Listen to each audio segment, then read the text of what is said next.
Israel is reportedly in talks with South Sudan to resettle Palestinians from the Gaza Strip to the war-torn East African country. This is being seen as part of a broader effort to facilitate mass immigration from Gaza, which lies in ruins after Israel's 22-month offensive against Hamas. Israeli Prime Minister Benjamin Netanyahu has earlier said that he supports U.S. President Donald Trump's vision of relocating much of Gaza's population.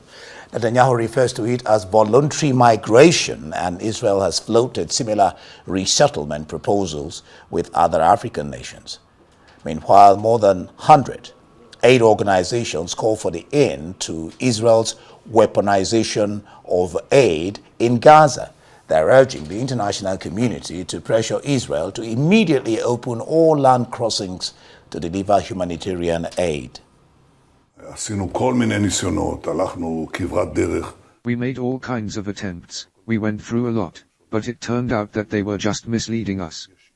And in any case, Free will leave a lot of hostages in their hands, both living and dead, and we want them all, both the living and the dead. That's why we are going for this. And I'm not telling you that I won't be willing to discuss it. I want to bring everyone back as part of ending the war. But on our terms for ending the war, I set 5 conditions that include the disarmament of Hamas. As part of the discussion about our terms, the release of all the hostages, both alive and dead, that's definitely. We are at that stage.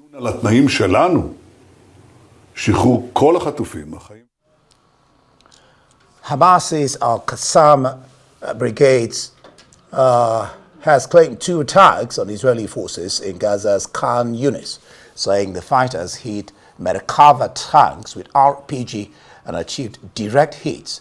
This is as Israel continues its bombardment of Gaza and is expanding the military onslaught in the city. Well, separately, Hamas has shared its proposal for potential ceasefire deal with Egyptian mediators and sought Israeli withdrawal from the Palestinian territory.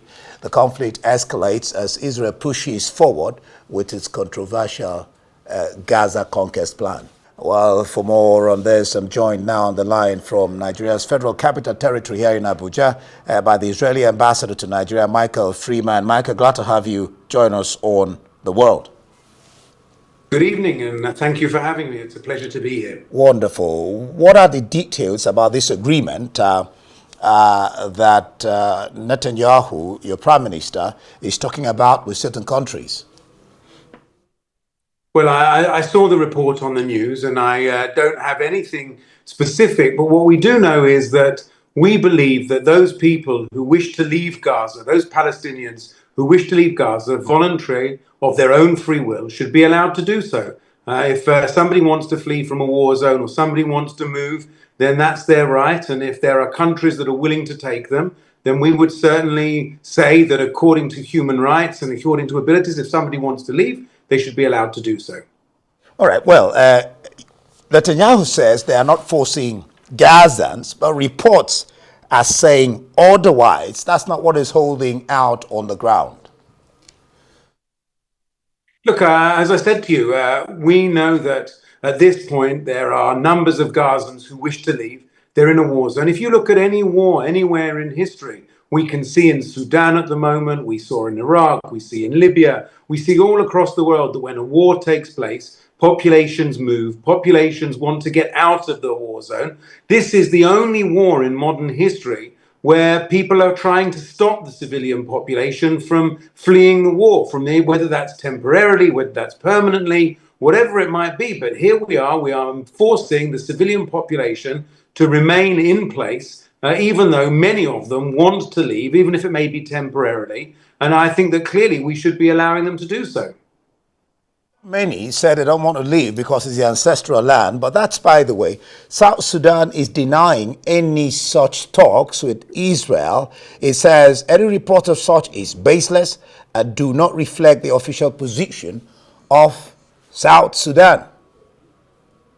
Well, as you said, that's South Sudan's position, but I think that here we are, what we need to be dealing with is that all of this should become irrelevant. What we want is to return our hostages, for Hamas to lay down their arms, and for this war to end. And the best way for that to happen, as I said, is for Hamas to release the hostages and for them to lay down their arms. We do not want this war to continue. Prime Minister Netanyahu, our government, all of Israel's citizens want this war to end, and they want it to end with the return of the 50 hostages that Hamas are holding, with them laying down their arms, and with them never being able to threaten Israel again. And so that is really what we should all be focusing on, is how we get Hamas to release those hostages. From the pictures one sees about Gaza City, it is quite horrific, and international organizations are calling for an end to what they call weaponization of aid.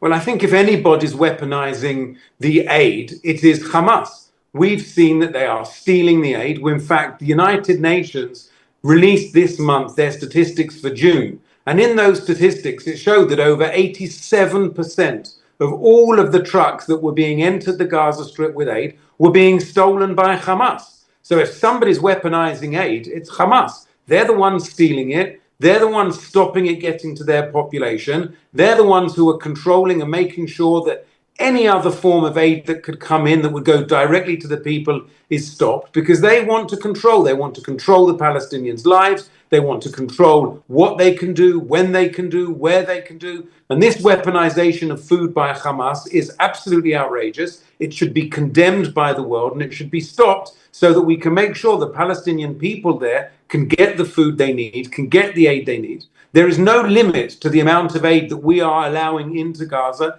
Any amount can go in. We are seeing hundreds of trucks going in on a daily basis. But unfortunately, we're also seeing large amounts of that being stolen by Hamas.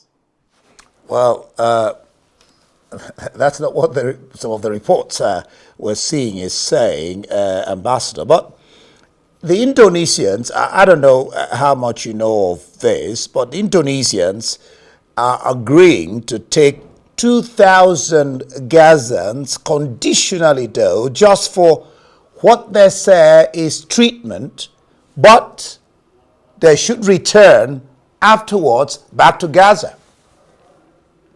Well, we welcome anybody who is willing to take Gazans in for hospital treatment.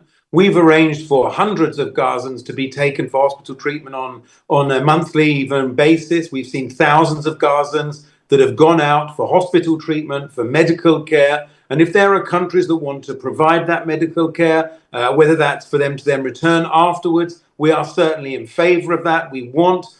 This war is not against the Palestinian people. This war is not against the people of Gaza. This is a fight against Hamas. Hamas, a brutal terror organization, an organization on the 7th of October came into Israel, murdered, raped, massacred, tortured, butchered, burnt alive thousands of Israelis and kidnapped over 250 men, women and children. They kidnapped a baby who they then murdered in captivity. So we are not against the Gazan people or a Palestinian people. This is a war against Hamas. And if Hamas wanted this war to end, they could release the hostages and lay down their arms, and the war would be over tomorrow morning. All right, but the Palestinians and Gazans, I'm afraid, are suffering the brunt of it. But thank you so much, Israeli Ambassador to Nigeria, Michael Freeman.